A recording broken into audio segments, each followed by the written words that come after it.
Why does the US have two Carolinas? North and South Carolina share so much culture and politics that most Americans don't understand why they split. In truth, the split between the two Carolinas is older than the US itself, and came as a huge relief to everyone involved. The area that became the Carolinas saw its first European visitors when the Spaniards arrived in 1512, but they never even named, let alone settled the area.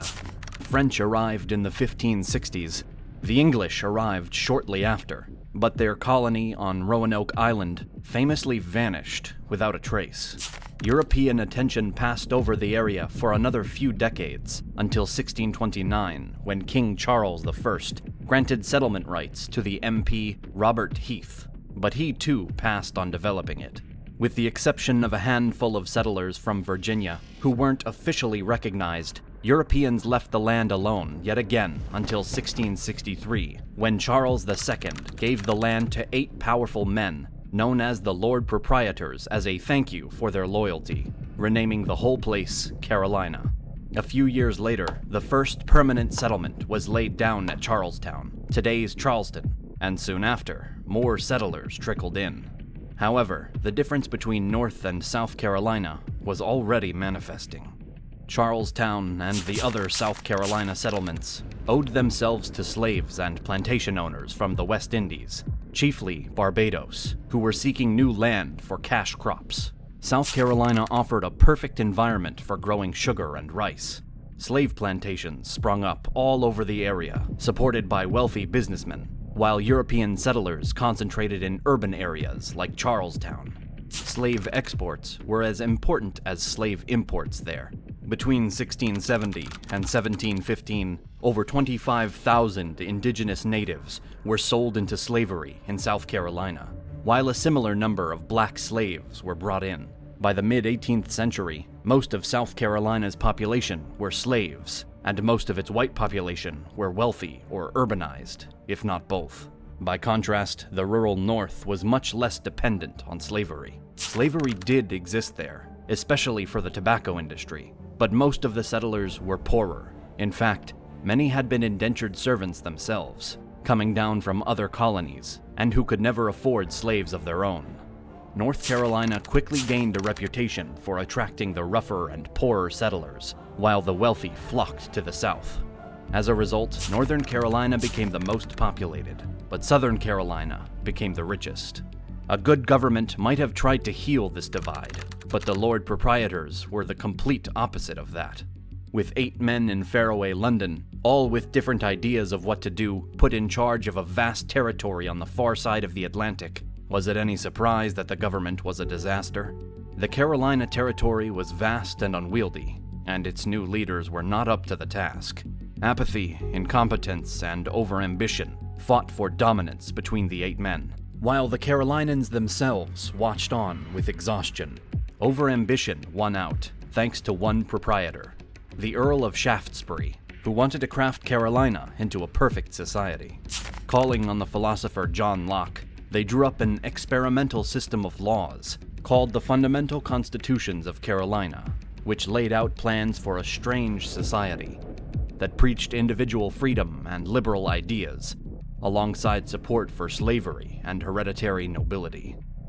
This was combined with a Grand Model Plan, which tried to maximize efficiency, safety, and aesthetics in any future cities. It was a bold project for any government, so naturally, it failed in the hands of the proprietors. With communication and travel between Charlestown and the North difficult, the Lord Proprietor's laws meant a lot less far from the colonial capital. Local government picked up the slack, allowing towns and communities to run their own affairs without much need for Charlestown or London. Distant government quickly became associated with corruption and inefficiency, attitudes that were increasingly common across the colonies. Distrust and resentment of the Lord Proprietors was so bad in the North, a settler named John Culpeper in Albemarle County in the North staged a bloodless rebellion against their officials. Culpeper gathered dozens of men, jailed the Lord Proprietor's tax official, and staged their own elections. Culpeper was summoned to England and put on trial as a rebel, but Lord Shaftesbury ended up taking his side. After all, Shaftesbury admitted there was no real government in Carolina, so Culpeper and his supporters were well within their rights to resist anything pretending to be one. Culpeper was declared innocent. It was an embarrassing display for the Lord Proprietors. By this point, word of the chaos and poor management was widespread, and new settlers were passing up Carolina in favor of other settlement locations, like Pennsylvania. In a desperate attempt to attract more settlers, the Proprietors rewrote the fundamental constitution no less than 3 times in 1682, which only convinced critics that the government was a failure. North Carolinians continued to resist and revolt against the Proprietors, which confirmed the South's impression that their neighbors were unruly troublemakers. Another high-profile bloodless revolt in 1711, led by Thomas Carey against Proprietor-appointed Edward Hyde, showed that nothing had improved in the management of the colony. 1711 would be the hardest year yet. On top of Carey's rebellion, a terrible drought struck the region, as did an outbreak of yellow fever. But the greatest trial would come from the indigenous natives. In September 1711, the Tuscarora natives in North Carolina decided they'd had enough of dealing with the settlers and launched a surprise attack. For a week, the Tuscarora killed hundreds of settlers, burned their farms, and slaughtered their livestock all across North Carolina. A large portion of the settlers were killed, and most of the major settlements were damaged. By the time a relief force of British troops arrived, the entire area was practically desolate. The Tuscarora would slowly be whittled down over the following years, but the damage they left behind in the initial fighting was immense. It was so bad that officials suggested abandoning North Carolina entirely and resettling the survivors in the South, but most of the survivors refused to leave. It was the final straw. After decades of ineffective rule, rebellion, economic inequality, and conflict with natives, everyone was fed up.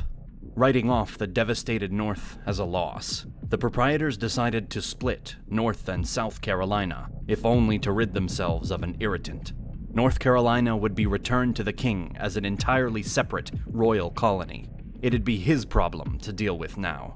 The proposal was welcomed by pretty much everyone, and on January 24, 1712, North and South Carolina officially became separate colonies, never to unite again. Although South Carolina would finally be taken out of Proprietor hands, and made a royal colony too, in 1719, there was never a serious attempt to reunite them. The Carolinas had never shared much more than a name, and some terrible leadership. Any lingering animosity between them faded quickly, and the two colonies were on good terms when they both rose up against the British after the Revolutionary War broke out. On May 23, 1778, South Carolina became the 8th U.S. state, and the North followed in November the following year as the 12th. Today, the two Carolinas are happy neighbors with plenty of shared values and history. Thank you for watching our video. You can support our work by becoming a member on YouTube or on Patreon. Links below in the description.